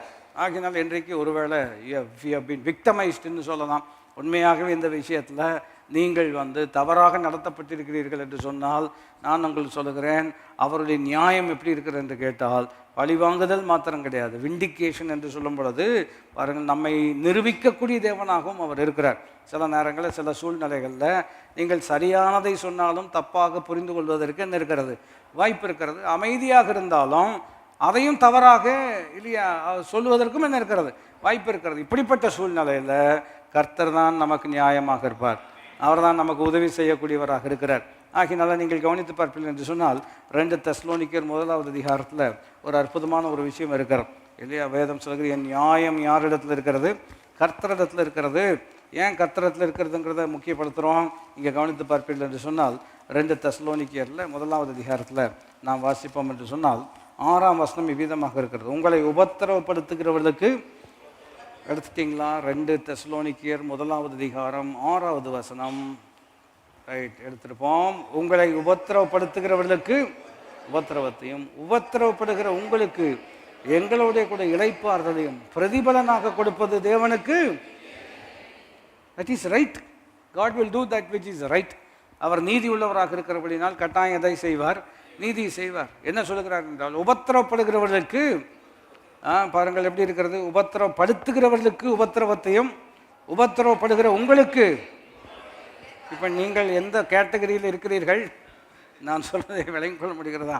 உபத்திரப்படுத்துகிறவர்களுக்கு உபத்திரவத்தையும், உபத்திரப்படுகிறவர்களுக்கு இளைப்பாறுதலையும் கொடுப்பது தேவனுக்கு எப்படி இருக்கிறது? ஆனால் நான் உங்களுக்கு சொல்லுகிறேன், நீங்கள் உபத்திரப்படுக்கக்கூடியவர்களாக இருப்பீர்கள் என்று சொன்னால் உங்களுக்கு இளைப்பாறுதலை கொடுப்பது சரி. அதுதான் தேவனுடைய நீதி. அதை அவர் கட்டாயம் செய்யக்கூடிய தேவனாங்க. அதனால தான் இன்னொரு இடத்துல சொல்கிறார் அல்லவா, வருத்தப்பட்டு பாரம் சுமக்கிறவர்களே நீங்கள் எல்லாரும் என்னிடத்தில் வாருங்கள், நான் உங்களுக்கு என்ன கொடுப்பேன்? இளைப்பாறுதல் கொடுப்பேன் என்று சொல்கிறார். கொடுப்பேன் கிடைக்கும், அதெல்லாம் இருக்கிறது. அது வரைக்கும் என்ன பண்ணுறது? அது வரைக்கும் எப்படி நான் அதை கையாள வேண்டும்? லூக்கா சுவிசேஷ 18வது அதிகாரத்தில் 1 வசனத்தை நாம் கவனிப்போம் என்று சொன்னால் இதெல்லாம் இருக்கும்னு ஆண்டவருக்கு நன்றாக தெரியும். அதனால தான் பைபிள் சொல்கிறது, நம்முடைய பலவீனங்களை குறித்து பரிதபிக்கக்கூடாத பிரதான ஆசாரியன் இராமல் நம்மை போல் எல்லாவற்றிலும் சோதிக்கப்பட்டவராக இருந்தும் பாவமில்லாதவரே நமக்கு ஆகினாலே சோதிக்கப்படுகிற நமக்கு உதவி செய்ய வல்லவராக இருக்கிறார். கவனித்து வாசிப்பீர்கள் என்று சொன்னால் லூக்கா சுவிசேஷம் 18வது அதிகாரத்தில் 1 வசனம், சோர்ந்து போகாமல் எப்பொழுதும் ஜெபம் பண்ண வேண்டும் என்பதை குறித்து அவர்களுக்கு ஒரு ஓமை சொன்னார் இல்லையா? நெறிந்த நாணலை ஒடியாதவர், மங்கி எரிகிற திரியை, நியாயத்துக்கு வெற்றி கிடைக்கும் வரைக்கும் இல்லையா ஓயாத தேவன் ஒரு ஓமை சொல்கிறார். என்ன சொல்லுகிறார் என்று கேட்டால், சோர்ந்து போகாமல் ஜெபம் பண்ணணுங்கன்னு சொல்கிறார். மறுபடியும் ஜெபத்தில் கட்டாயம் சோர்வு எப்பொழுது வருகிறது என்று கேட்டால், நம்ம ஜெபம் பண்ணி உடனே நடக்கலைன்னா என்ன வந்து விடுகிறது? சோர்வு. சில காலமாயும் ஒன்றும் நடக்கலைன்னாலும் என்ன வந்து விடுகிறது? இதெல்லாம் ஆண்டவர் தெரியுமா? கட்டாயம் தெரியும். அதனால தான் சொல்லியிருக்கிறார். இதை வாசிக்கவில்லையா, புரிஞ்சு கொள்ளலையா அப்படிங்கிற கேள்வியும் மனதில் வைக்க வேணும். 2வது வசனம், ஒரு பட்டணத்தில் ஒரு நியாயாதிபதி இருந்தான். அவன் தேவனுக்கு பயப்படாதவனும் மனுஷரை மதியான். இவரை கொண்டு போய் நியாயஸ்தானத்தில் உட்கார வச்சா எப்படி மக்களுக்கு நியாயம் கிடைக்கும்? ஆனால் எப்படியோ அங்கே உட்காந்துருக்கிறாரு. அங்கே அந்த ஓமை சொல்கிற காலத்துலையும் அப்படி தான் இருந்தது. நான் சொல்கிறது விளையும் கொள்ள முடிகிறதா? இது தானே ரியாலிட்டி. யாரையும் குறை சொல்கிறது, இட்ஸ் ஜென்ரல் அப்சர்வேஷன் இல்லையா? 2ஆம் வசனம், ஒரு பட்டணத்தில் ஒரு நியாயாதிபதி இருந்தான். அவன் தேவனுக்கு பயப்படாதவனும் மனுஷரை மதியம். தேவனை குறித்து அவனுக்கு அக்கறை கிடையாது, மனுஷங்களை குறித்தும் என்ன கிடையாது. ஆனால் மனுஷங்களுக்கு நியாயம் செய்யக்கூடிய ஒரு இடத்துல என்ன செய்திருக்கிறார்? அவன் உட்கார்ந்துருக்கிறார். அடுத்த வசனம் கவனித்து பார்த்தீங்கன்னா, அந்த பட்டணத்தில் ஒரு விதவை இருந்தாள். அவள் அவனிடத்துல போய், எனக்கும் என் எதிராளிக்கு இருக்கிற காரியத்தில் எனக்கு நியாயம் செய்ய வேண்டும் என்று விண்ணப்பம் பண்ணினான். வெகு நாள் வரைக்கும் அவனுக்கு மனதில்லார். பெரிய வாய்தா கொடுக்கறதுல பெரிய ஆளாக இருக்கிறார். நான் சொல்ல வெளியும் கொள்ள முடிகிறதா? வெகு நாள் வரைக்கும் என்ன மனமே இல்லை. இந்த கேஸ் எடுத்தோடனே அவருக்கு வந்து பாவம் கஷ்டப்படுறாங்க, அவங்களுக்கு உதவி செய்யணும் அப்படிங்கிற எண்ணமே என்ன செய்யலை, வரலை இல்லையா? வெகு நாள் வரைக்கும் அவனுக்கு மனதில்தான். பின்பு அவன், நான் தேவனுக்கு பயப்படாமலும், பரவாயில்ல அந்த அளவுக்கு ஒரு நிதானம் இருக்குது, நான் ரொம்ப மோசம்னு எனக்கே நான் சொல்ல விளையும் கொள்ள முடிகிறதா? அவர் சொல்கிறார், இந்த விதவை என்னை எப்பொழுதும் தொந்தரவு செய்கிறபடினால் இவள் அடிக்கடி வந்து என்னை அலட்டாதபடிக்கு இவளுக்கு நியாயம் செய்ய வேண்டும் என்று தனக்குள்ளே சொல்லி கொண்டான் இல்லையா? இப்போ இங்கே ஓமை சொல்கிறார், இவளுக்கு நியாயம் செய்யணும், ஏன்னா இவள் வந்து அலட்டி கொண்டே இருக்கிறாள். இப்போ இதில் ஃபுல் ஸ்டாப் வச்சு சிலர் எப்படி வியாக்கியானம் பண்ணிட்டோம் அப்படின்னு சொன்னோம்னா, ஆண்டவரை நச்சிட்டே இருந்தீங்கன்னா தான் இல்லையா, எப்படி இவனை டெய்லி அந்த அம்மா போய் தொந்தரவு பண்ணச்சோ அது மாதிரி டெய்லி ஜோம் பண்ணும் பொழுது ஆண்டவரே அப்புறம் அப்புறம் அப்புறம் ஆண்டவரே அப்படின்னு சொல்லிகிட்டே இருந்தீங்கன்னா தான் அவர் உங்களுக்கு என்ன செய்வார்? இல்லை இதில் அர்த்தம் என்னன்னா, அவன் தேவனை அறியாதவன், மனுஷரை மதியாதவன். நம்முடைய தேவன் தேவனாகவே இருக்கிறார், நம்ம மேலே அன்பு வைக்கக்கூடிய தேவனாக இருக்கிறார். அப்படி இருக்கிறதுனால அடுத்த வசனம் எப்படி சொல்லுகிறது என்று கேட்டால், பின்னும் கர்த்தர் அவர்களை நோக்கி, அநீதி உள்ள அந்த நியாயாதிபதி சொன்னதை சிந்தித்து பாருங்கள். அவன் அநீதி உள்ளவன் நியாயம் செய்யணும்னு நினைக்கிறான். நீதி உள்ளவர் எப்பொழுதுமே நியாயம்தான் செய்வார். எத்தனை பேர் புரிந்து ஆமேன் என்று சொல்ல முடியும்? அப்போ அநீதி உள்ளவனே நியாயம் செய்யணும்னு நினைக்கும் பொழுது, நீதி மாத்திரமே செய்யக்கூடிய தேவன் நம்முடைய வாழ்க்கையில் கட்டாயம் செய்வார். 7ஆம் வசனத்தை, அந்தபடியே தேவன் தம்மை நோக்கி இரவும் பகலும் கூப்பிடுகிறவர்களாகிய தம்மால் தெரிந்து கொள்ளப்பட்டவர்களுடைய விஷயத்தில் நீடிய பொறுமை உள்ளவராக இருந்து அவளுக்கு நியாயம் செய்யாமல் இருப்பாரோ? அந்த கேள்விக்கு என்ன பதில் சொல்லலாம்? சொல்லுங்கள். கொஞ்சம் பேருக்கு தான் ஆன்சர் தெரிகிறது. மறுபடியும் சொல்லுவோம், நியாயம் செய்யாமல் இருப்பாரோ? பதில் எப்படி சொல்ல வேண்டும்? கட்டாயம் செய்வார். இல்லை வேறு வழியே? அவர் நியாயம் செய்யாமல் இருப்பதற்கு வழியே அவர் கட்டாயம் நியாயம்தான் செய்வார். ஆகினால உரிமையாக சொல்ல, என்னுடைய வாழ்விலே கர்த்தர் கட்டாயம் நியாயம் செய்வார். எத்தனை பேர் புரிந்து ஆமேன்னு சொல்ல முடியும்? நியாயம் செய்வார்னு சொல்கிறோம் அல்லவா? நியாயம் செய்யும்போது நம்மளே பார்த்து, நீ செஞ்சதும் சரியில்லை அப்படின்னு சொன்னார்னு என்ன சொல்லலாம்? 1ஆம் தேதி இப்படி ஒரு தற்பரிசோதனை வேறு செய்ய வேண்டியதாக இருக்கார். கரெக்டாக நியாயம் செய்வார் நியாயம் செய்வார் அப்படின்னு சொல்கிறோம். சரிதான், அவரே சொல்கிறார், நீ இதை செஞ்சதும் சரியில்லை அப்படின்னு சொல்லும்போது அது வந்து ஆண்டவரே நோ அதெல்லாம் பேசக்கூடாது. அவரே சரியில்லைன்னு சொன்னால் பின்ன சரின்னு எப்படி சொல்ல முடியும்? தப்பு தான். என்ன சொல்லணும்? பாவியாகி என்மேல். அவ்வளோதான், வேறு வழியே கிடையாது. அப்படி சொன்ன மனிதன் நீதிமானாக்கப்பட்டவனாக போனான் இல்லையா? மற்றவங்களுக்கு அந்த நீதி கிடைக்கவே இல்லை. இன்றைக்கி ஜஸ்டிஃபையிங் வந்து ஒன்லி காட் கேன் ஜஸ்டிஃபை. நான் சொல்கிறது நீங்கள் விளங்கியிருப்பீர்கள்.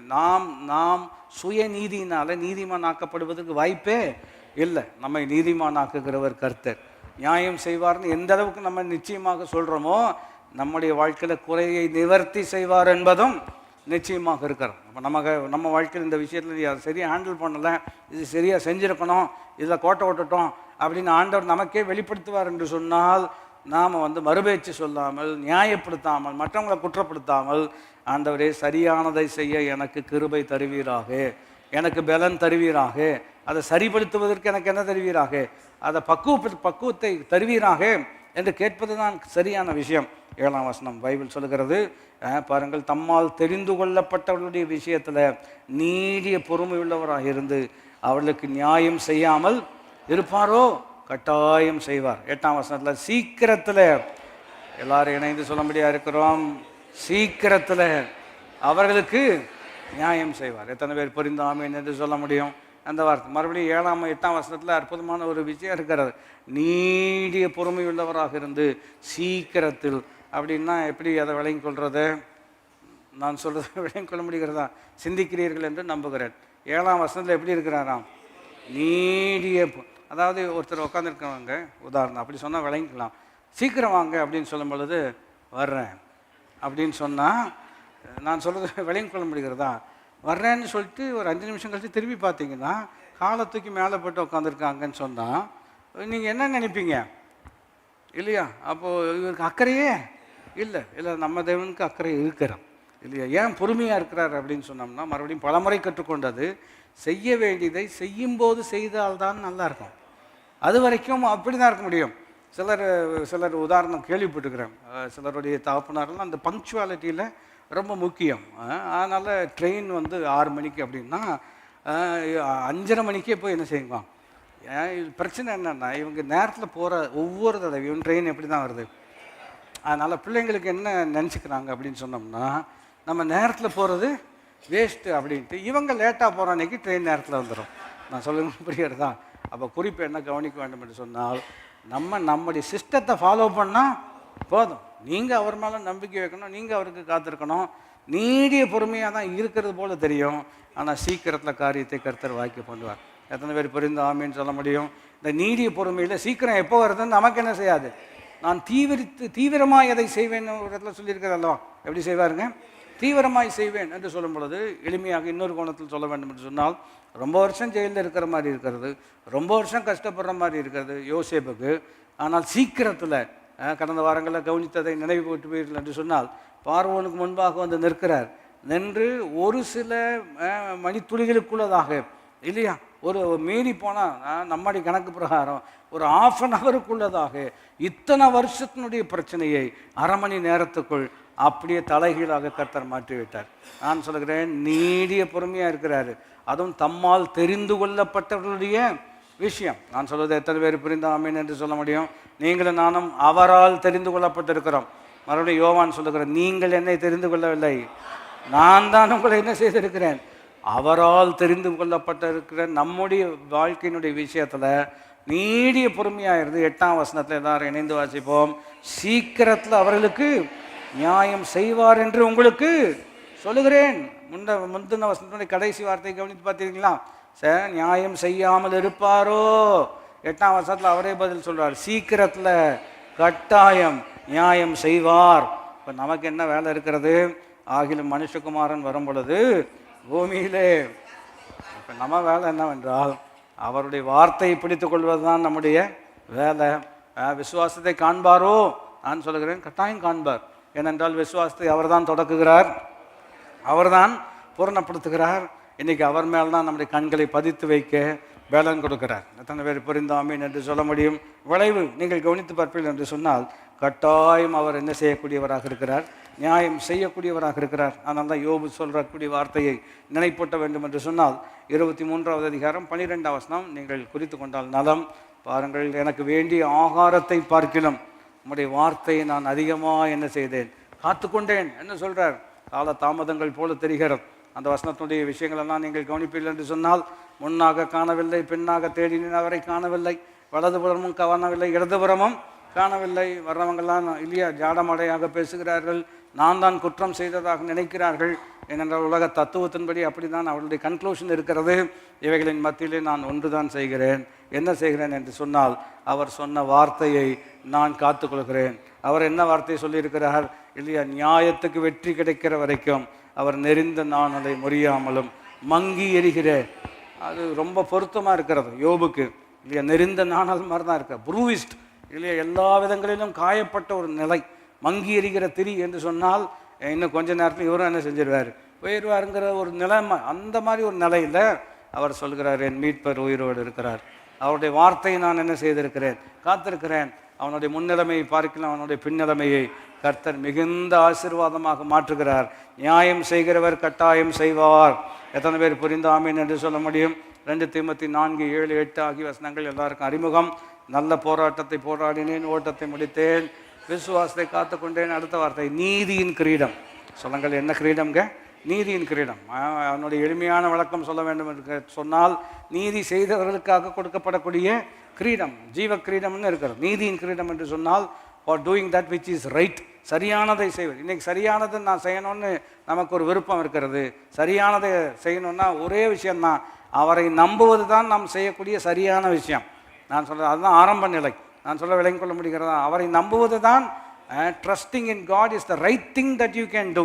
உங்களுடைய சூழ்நிலையில் நீங்கள் தேவன் மேல் நம்பிக்கை வைப்பது தான் நீங்கள் செய்யக்கூடிய முதலாவது சரியான காரியம். 1008 தப்பு பண்ணியிருக்கலாம், அதையெல்லாம் சரி பண்ணணும் அப்படின்னு சொன்னோம்னா முதல் படி எங்கே இருக்கிறது என்று கேட்டால், நீதி செய்கிறவர் மீது நீங்கள் நம்பிக்கை வைப்பது. நான் சொல்லுகிறேன், நம்பிக்கை வைப்பதின் விளைவு என்னவென்று கேட்டால், நீதியின் கிரீடம் நமக்காக வைக்கப்பட்டு. இந்த வசனங்களெல்லாம் நான் உங்களுக்கு விரைவாக சொல்லும்படியாக விரும்புகிறேன். எபிரேயர் 6:10-12, மறப்பதற்கு அவர் அநீதி உள்ளவர் அல்ல. இதெல்லாம் ரொம்ப அற்புதமான வார்த்தை. நீங்கள் ஊழியம் செய்ததையும் செய்து கொண்டிருப்பதையும் மறப்பதற்கு தேவன் அநீதி உள்ளவர் அல்ல. அப்போ மறப்பதற்கு அநீதி உள்ளவர் அல்ல என்று சொன்னால், அவர் நினைவு கூறக்கூடிய நீதி உள்ளவர் என்று சொல்லலாம். இதான் திரும்ப சொல்லும்படியாக விரும்புகிறேன். மறப்பதற்கு அநீதி உள்ளவர் அல்ல. He is not an unjust God to forget அப்படி என்று சொன்னால், He is a righteous God who remembers. இல்லையா? அவர் நீதி உள்ள தேவனாக, பாருங்கள், நினைவுள்ள தேவனாக, நினைவாக இருக்கக்கூடிய தேவனாக இருக்கிறார். மறுபடியும் இந்த வார்த்தையை பலமுறை கவனித்திருக்கிறோம், ஆனால் இதை மறுபடியும் புரிந்து கொள்வது அவசியம். அவர் நினைவு கூறுகிறார் என்று சொன்னால், மறந்ததுனால திடீரென்று அவருக்கு நினைவு வந்தது என்பதன் அர்த்தம் அல்ல. நினைவு கூறுகிறார் என்று சொன்னால் நினைவாகவே இருக்கிறார், சரியான நேரத்தில் இடைப்படுகிறார். சொல்லுங்கள், நினைவாகவே இருக்கிறார். இதை இன்னொரு வசனம் வைத்து சொல்ல வேண்டும் என்று சொன்னால், சரியான நேரத்தில் சொல்லப்பட்ட வார்த்தை வெள்ளித்தட்டில் வைக்கப்பட்ட பொற்பழங்களுக்கு சமம். இல்லையா? புரிந்து கொள்ள முடிகிறது அல்லவா? நல்ல வார்த்தை தான், ஆனால் சரியான நேரத்தில் சொன்னால் தான் அது எப்படி இருக்கும்? நல்ல வார்த்தையாக இருக்கும். பைபிள் சொல்லுகிறது, அவர் மறப்பதற்கு அநீதி உள்ளவர் அல்ல, அவர் நினைவாகவே இருக்கிறார் என்று சொன்னால், பாருங்கள், சரியான நேரத்தில் இடைபடக்கூடியவராக இருக்கிறார். ஆதியாகமம் 8:1 இதெல்லாம் அற்புதமான உதாரணங்கள். நோவாவை கர்த்தர் நினைத்தருளினார். எப்படிங்க? நோவாவை கர்த்தர் நினைத்தருளினார். இல்லையா? அப்போ ஒரு பேழை எல்லாம் கதை நமக்கு தெரியும். எவ்வளவோ நாட்கள் மழை பெய்கிறது, பூமியில் உள்ள உயர்ந்த சிகரங்களெல்லாம் தண்ணீரால் என்ன செய்திருக்கிறது முடியும். அதாவது இது இன்னொரு கோணத்தில் சொல்லலாமா? அதாவது பாருங்கள், ஒரு நியூஸ் வருகிறது. இந்த நியூஸ் எவ்வளோ நாளைக்கு இருக்கும் அப்படின்னு சொன்னீங்கன்னா, அடுத்த நியூஸ் வர்ற வரைக்கும்.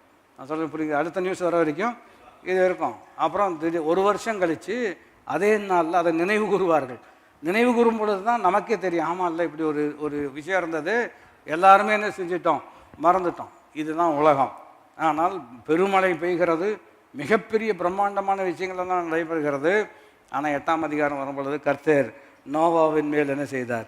நினைவு கூர்ந்தார் என்று சொன்னால், நோவாவை மறக்கலை, நோவாவை பாதுகாக்கிறதுக்கு தான் இந்த இவ்வளோ பெரிய பிரச்சனைகளும். நான் அதை விதமாக யோசிக்கிறேன். நீங்கள் அதெல்லாம் வாசித்து பார்த்தீங்கன்னா, 40 நாள் இரவும் பகலும் மழை பெஞ்சது. ஆனால் அதுக்கப்புறம் தண்ணி வடிகிறதுக்கே எவ்வளோ நாள் ஆயிடுச்சு? பல நாட்கள் ஆகிவிட்டது. நான் சொல்ல விளையும் கொள்ள முடிகிறதா? ஆனால் அவ்வளவு நாட்கள் இல்லையா? கூட்டு குடும்பம் ஒன்று அங்கே நடைபெற்று கொண்டே இருக்கிறது.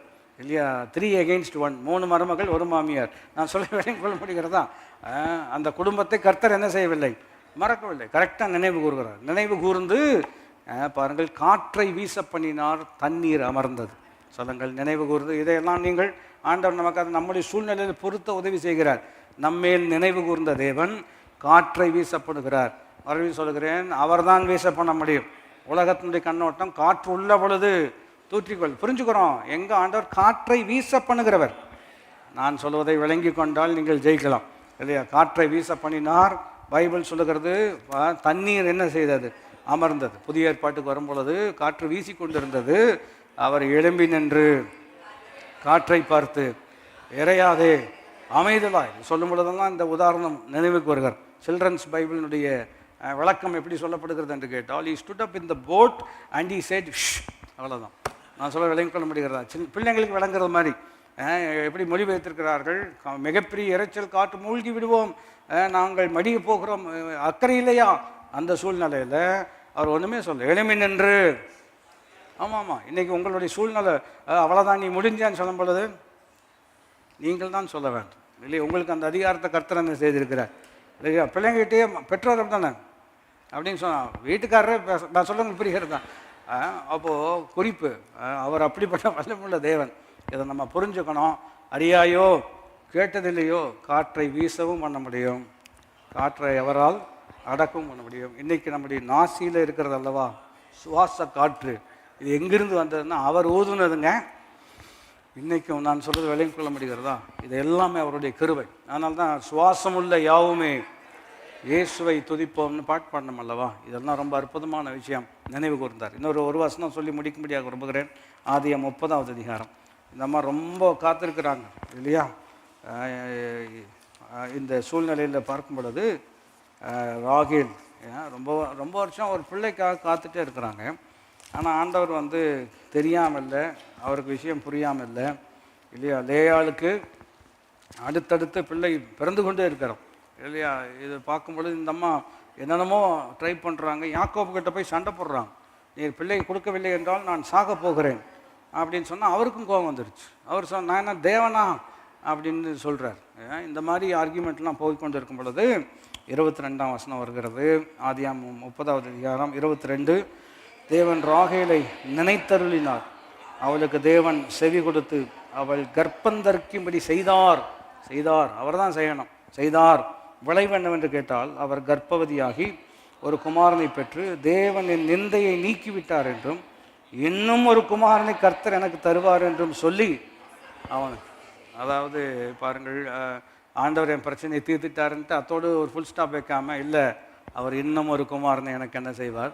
நான் சொல்லுகிறேன், இதுவரைக்கும் செய்திருக்கிறார், இன்னும் செய்வார். எத்தனை பேர் புரிந்து ஆமேன்னு சொல்ல முடியும்? இன்னும் என்ன செய்ய போகிறார்? நாம் நினைப்பதற்கும் வேண்டிக் கொள்வதற்கும் மிகவும் அதிகமாக. சங்கீதம் 92, 14, 15. நம்முடைய தேவன் நீதி உள்ளவர் என்பதையும் அவரிடத்தில் அநீதி இல்லை என்பதை விளங்க பண்ணும்படிக்கு அவர்கள் முதிர் வயதிலும் புஷ்டியும் பசுமையுமாய் கனிதந்து புஷ்டியும் பசுமையுமாய் இருப்பார். அதை இவ்விதம் ஒப்பனை செய்து முடிக்கும்படியாக விரும்புகிறேன். நெறிந்த நாணலாய் இருந்தவர்கள் இப்பொழுது புஷ்டியும் பசுமையுமாக இருக்கிறார்கள் இல்லையா? பாருங்கள், ஏசாயா 62வது அதிகாரம் 1 அந்த வசனங்களெல்லாம் நீங்கள் வீட்டில் கவனிக்கலாம். எரிகிற தீவெட்டியாக நம்மை ரட்சிப்பை மாற்றுகிறார். விளைவு என்னவென்று கேட்டால், மங்கி எரிக்கக்கூடிய ஒரு திரி இப்பொழுது எரிகிற தீவெட்டியாக மாற்றுகிறார். இதை கர்த்தர் கட்டாயம் செய்ய வல்லவராக இருக்கிறார். ஆகினால பாருங்கள், நியாயத்திற்கு வெற்றி கிடைக்கும் வரைக்கும் எல்லாரும் இணைந்து சொல்லும்படியாக இருக்கிறோம். நியாயத்திற்கு வெற்றி கிடைக்கிற வரைக்கும் அவர் நெறிந்த நாணலை முறியாதவர், மங்கி எரிகிற திரியை அணையாத தேவன் சீக்கிரத்தில் நமக்கு நியாயம் செய்வார். எல்லாரும் நின்றவர்களாக தேவனை நோக்கி பார்க்கக்கூடிய அற்புதமான நேரம். ஆண்டவர் நமக்கு உதவி செய்ய வல்லமுள்ளவராக இருக்கிறார். ஒரு சில நொடிகள் நாம் இந்த மாதத்தை ஆண்டவருடைய ஆளுகைக்கு ஒப்புவித்தவர்களாக நாம் எல்லாரும் இணைந்து நாம் ஜெபிக்கும்படியாக இருக்கிறோம். பல விதங்களிலே பல விதமான சோர்வுகள் நம்முடைய வாழ்க்கையில் இருந்தாலும் ஏசாயா தீர்க்கதரிசியின் மூலமாக சொல்லப்பட்ட வார்த்தைகளை நான் நினைவு கூறுவது நல்லது. விருதாவாக நான் உழைக்கிறேன் என்பது போல இருக்கிறது, விரயம் ஆகுகிறது போல தோணுகிறது. ஆகிலும் என் நியாயம் கர்த்தரிடத்தில் இருக்கிறது, என் நீதி கர்த்தரிடத்தில் இருக்கிறது. ஆகினால் அப்படிப்பட்ட தேவனுக்கு நேராக நம்முடைய கரங்களை பரத்துக்கு நேராக உயர்த்தி, சங்கீதக்காரன் சொன்னது போல, என் நீதியின் தேவனே, என் நீதியே தேவன்தான், உம்மை நோக்கி ஆண்டவரை நான் விண்ணப்பம் செய்கிறேன். விளைவு என்னவென்று கேட்டால், கர்த்தாவே நீர் ஒருவரே என்னை சுகமாய் தங்க பண்ணுகிறீர். இந்த ஏப்ரல் மாதம் கர்த்தாவே நீர் ஒருவரே எங்களை சுகமாய் தங்க பண்ணக்கூடிய அற்புதமான தேவனாக இருக்கிறீர். நெறிந்த நாணலை ஒருபோதும் நீர் முறிக்கிற தேவன் அல்ல, மங்கி எறிகிற திரியை நீர் அணைக்கிற தேவன் அல்ல. உலகத்தில் வந்த எந்த மனுஷனையும் பிரகாசிப்பிக்கிற மெய்யான ஒளியாக இருக்கிறீர். எந்த கேஸையும் ஆண்டவரே இதெல்லாம் இது ஜெயிக்காது என்று விடக்கூடிய தேவனே அல்ல. நீர் எங்களுக்காக வெற்றி வாகை சூடக்கூடிய தேவனாக, நீர் எங்களுக்காக சங்கீதக்காரன் சொன்னது போல, என்னோடு வழக்காடுகிறவர்களோடு நீர் வழக்காடுகிற தேவன், எனக்காக யாவற்றையும் செய்து முடிக்கிற கர்த்தர். அப்படிப்பட்ட தேவனுக்கு நேராக கரங்களை உயர்த்தினவர்களாக எல்லாரும் வாய் திறந்து ஆண்டவரை நாம் ஸ்தோத்திரம் பண்ணுவோம். உன்னதமானவரே, உம்முடைய நாமத்தை நாங்கள் ஸ்தோத்திரிக்கிறோம். ஆண்டவரை, நீர் சோர்ந்து போவதும் இல்லை, இலைக்கரைப்பதும் இல்லை. நீர் செய்ய நினைத்தது கட்டாயம் எங்கள் வாழ்க்கையில நீர் நிறைவேற்றக்கூடிய தேவனாக இருப்பதற்காக நாங்கள் உம்மை மனதாரமை நாங்கள் ஸ்தோத்திரிக்கிறோம். உம்முடைய கிருபை எங்களுக்கு போதுமானதாக இருப்பதற்காக நன்றி. இந்த ஏப்ரல் மாதத்தில் உம்முடைய நாமம் மகிமைப்படுவதாக. வாய் திறந்து இணைந்து சொல்லும்படியாக இருக்கிறோம். உம்முடைய நாமம் மகிமைப்படுவதாக, உம்முடைய ராஜ்யம் வருவதாக, உம்முடைய சித்தம் பரமண்டலங்களில் செயல்படுகிறது போல இந்த ஏப்ரல் மாதம் எங்கள் வாழ்க்கையில செயல்படுவதாக, எங்கள் திருச்சபையில செயல்படுவதாக, எங்கள் குடும்பத்தில் செயல்படுவதாக, எங்களுடைய தொழிலில் உம்முடைய சித்தம் நிறைவேறுவதாக. கரங்களை பரத்துக்கு நேராக உயர்த்தி ஆண்டவரே, எங்கள் தமிழ்நாட்டில் இந்த மாதம் உம்முடைய நாமம் மகிமைப்படுவதாக, உம்முடைய சித்தம் நடைபெறுவதாக. நாங்கள் களங்கமில்லாத அமைதல் உள்ள ஜீவனம் பண்ணும்படிக்கு ஆளுகை செய்கிறவர்களுக்காக நாங்கள் வேண்டிக் கொள்கிறோம். அது உமக்கு முன்பாக பிரியமாக இருப்பதற்காக நன்றி. நீர் தெரிந்து கொண்ட நபர்கள் ஆளுகைக்கு வருவார்களாக. அவர்கள் மூலமாக நீர் செய்ய நினைத்ததை ஆண்டவரே எங்களுடைய மாநிலத்தில் செய்வீராக. ஆண்டவருடைய சுவிசேஷத்தினுடைய வாசல் எப்பொழுதும் திறந்திருக்கத்தக்கதாக நீர் கிருபை செய்வதற்காக நன்றி. சத்துருடைய சகல தந்திரங்கள் இயேசுவின் நாமத்தினாலே முறியடிக்கப்படுவதாக. ஆண்டவரை பக்க வழியாய் தந்திரமாக ஆண்டவரை செயல்படக்கூடிய அவனுடைய தந்திரங்கள் எல்லாம் இயேசுவின் நாமத்தினாலே முறியடிக்கப்படுவதற்காக நாங்கள் உமக்கு நன்றிகளையும் துதிகளையும் நாங்கள் ஏறெடுக்கிறோம். எங்கள் எல்லைகளை நீர் பெரிதாக்குவதற்காக நாங்கள் உமக்கு நன்றி செலுத்துகிறோம். இடங்கொண்டு பெருகுவாயாக என்ற சத்திய வார்த்தையின்படியே நேர்த்தியான இடத்துல உம்முடைய மக்களுக்கு சிறப்பான சுதந்திரத்தை நீர் வைத்திருப்பதற்காக நன்றி. நலமும் விசாலமுமான இடத்தை நீர் உம்முடைய மக்களுக்கு வைத்திருப்பதற்காக நன்றி. நீர் எங்கள் மேல் பிரியமாக இருக்கிறபடினாலே எங்களை நெருக்கத்தில் இருக்கிற எங்களுக்கு விசாலத்தை நீர் ஏற்படுத்துவதற்காக நன்றி செலுத்துகிறோம். வாய் திறந்து சொல்லுங்கள், என் கையின் பிரயாசத்தை நான் சாப்பிடுவேன், எனக்கு பாக்கியமும் நன்மையும் உண்டாயிருக்கும். என் பிள்ளைகள் எல்லாரும் ஒளிவ மர கண்டுகளை போல இருப்பார்கள். அவர்கள் தீர்க்க தரிசனம் உரைப்பார்கள். வாலிபர்கள் தரிசனங்களை காண்பார்கள். பிள்ளைகள் எல்லாரும் கர்த்தரால் போதிக்கப்பட்டிருப்பார்கள். அவருடைய சமாதானம் பெரிதாயிருக்கும். எங்கள் எல்லைகளை சமாதானம் உள்ளவர்களை ஆக்கி உச்சிதமான கோதுமையினால் நீர் எங்களை திருப்தியாக்குகிற தேவனாக இருப்பதற்காக நன்றி.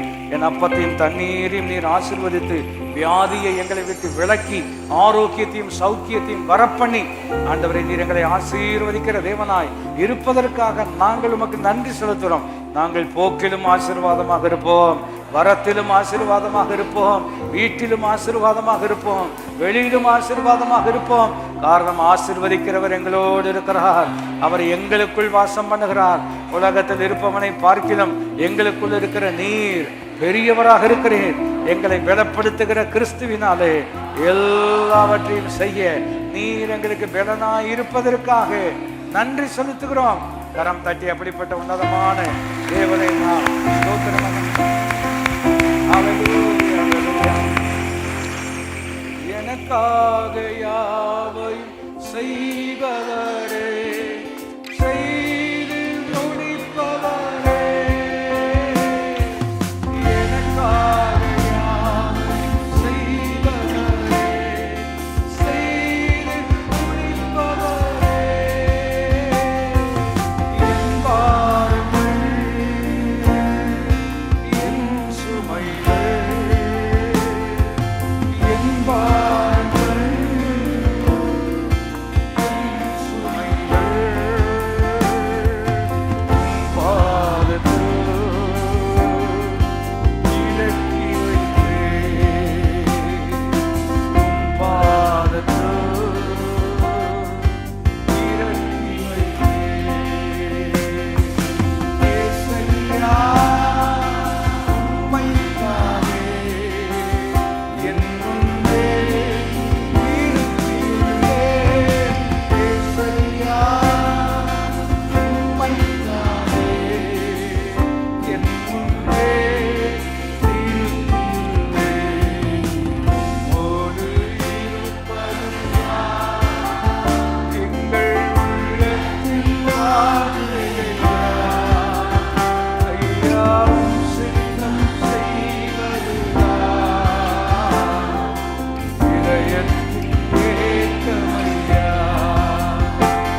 எல்லாரும் கரம் உயர்த்தி நல்ல ஆண்டவரே இப்படி பாதம் பணிகிறோம். இந்த மாதத்தினுடைய முதலாவது நாளிலே வானத்தையும் பூமியும் உடையவராகி உன்னதமான கர்த்தருக்கு நேராக எங்கள் கரங்களை நாங்கள் உயர்த்துகிறோம்.